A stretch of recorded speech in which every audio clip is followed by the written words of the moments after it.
Il y avait cette frustration de pouvoir ni se concentrer sur la vision moyen-long terme, ni se concentrer sur la vision court terme. On était 4 associés, on s'est retrouvés à 2. Avant de rejoindre entrepreneurs.com, j'avais au moins 10 casquettes. Mon plus gros déclic, ça a été la première immersion à Dubaï. On savait ce qu'on voulait faire, mais on ne savait pas vraiment comment le faire pour l'avenir de l'agence. On s'est rendu compte que c'était possible de sortir de l'opérationnel. Bien sûr, ça demande beaucoup de réorganisation, de délégation. On était 3 en septembre 2023 et 10 aujourd'hui en septembre 2025.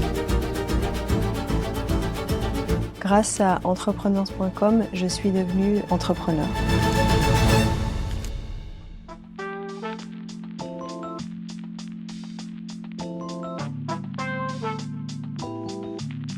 Je m'appelle Laetitia Bulliard, je suis associée de l'agence Inventaire, j'ai 39 ans, je suis mariée et j'ai 2 enfants. À la base, on était 5 associés.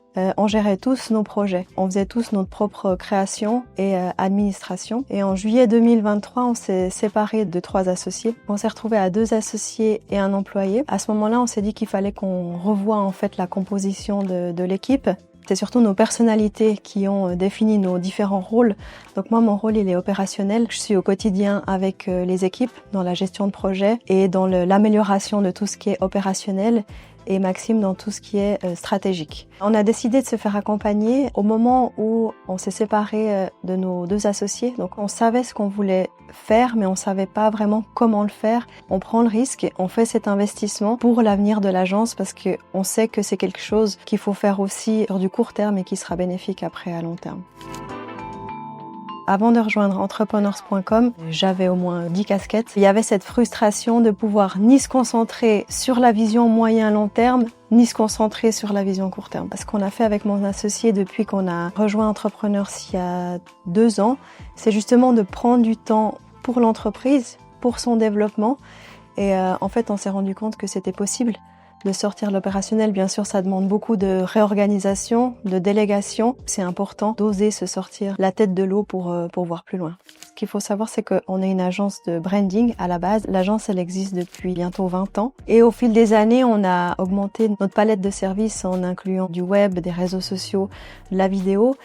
Mais comme c'est presque comme 4 entreprises en une, la difficulté, c'était de savoir quelle est notre offre. Ce que j'ai commencé à faire, c'est réunir la gestion de projet, centraliser notre facturation, commencer à écrire des process. Ça a été plus personnellement ma partie en fait de récolter ces données, de voir comment les analyser. Et puis bien évidemment, c'est un travail qui n'est jamais terminé, il est encore en évolution constante. Moi, je viens d'une formation de graphiste et au fur et à mesure, j'ai appris à diriger une entreprise, mais sans vraiment savoir que c'était un métier à part entière. Le déclic que j'ai eu à ce moment-là, c'est de se dire, mais tellement de choses sur lesquelles je peux apprendre, que ce soit au niveau RH, au niveau opérationnel, au niveau marketing.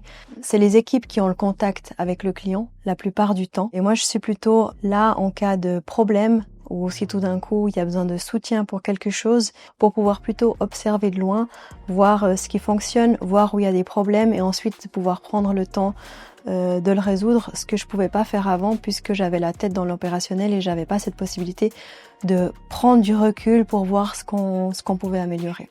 La plus grande évolution, c'est la taille de l'équipe. Comme je le disais, on était 3 en septembre 2023 et 10 aujourd'hui en septembre 2025. On avait cette volonté d'avoir une équipe entre, je dirais, 10 voire maximum 15 personnes pour pouvoir avoir une équipe solide dans chaque département, mais quand même rester une agence à taille humaine. En septembre de cette année, on a atteint le chiffre d'affaires qu'on avait atteint l'année passée en décembre. La plupart de nos clients viennent par le bouche à oreille. Donc là, on est dans une grande phase de mise en avant de nouveaux processus pour notre acquisition et ce sera surtout à ce moment-là, cette phase-là, que je pense notre marge et chiffre d'affaires va pouvoir évoluer. Je ne savais pas que j'aimais toute cette partie opérationnelle. J'ai découvert justement assez tard que c'est quelque chose qui me plaît et c'est vraiment en ce moment là-dedans que j'ai envie de mettre le plus de l'énergie. J'adore la liberté d'entreprendre, la liberté de prendre des décisions, la liberté de pouvoir tester des choses, de pouvoir se tromper, de pouvoir réajuster s'il faut. d'avoir aucune limite et puis finalement la limite c'est d'avoir testé, de voir que ça marche pas et puis de changer de direction. Moi j'ai pas hésité, mais j'ai une personnalité assez de fonceuse, c'est-à-dire je réfléchis pas trop. Mon instinct me dit d'y aller, j'y vais sans trop analyser. Investir sur soi-même et sur son entreprise, ça peut être que bénéfique. Bien sûr, après il faut prendre le temps et l'énergie de mettre les choses en place, mais quoi qu'il en soit, des fois il faut un coup de boost pour pouvoir entreprendre un changement, et une fois qu'il est entrepris, ça installe une dynamique pour être en constante évolution. Avec mon associé, on a la chance de pouvoir discuter entre nous, mais de pouvoir discuter avec d'autres personnes dans des domaines différents, qui viennent d'endroits différents dans le monde aussi, et qu'on voit que les problématiques sont toujours les mêmes. C'est super intéressant de pouvoir en fait échanger et pouvoir entendre une personne qui a mis des choses en place, qui ont marché ou qui n'ont pas marché, et de pouvoir après se soutenir en fait dans cette exploration. Pouvoir apprendre au quotidien et se remettre en question, c'est une richesse.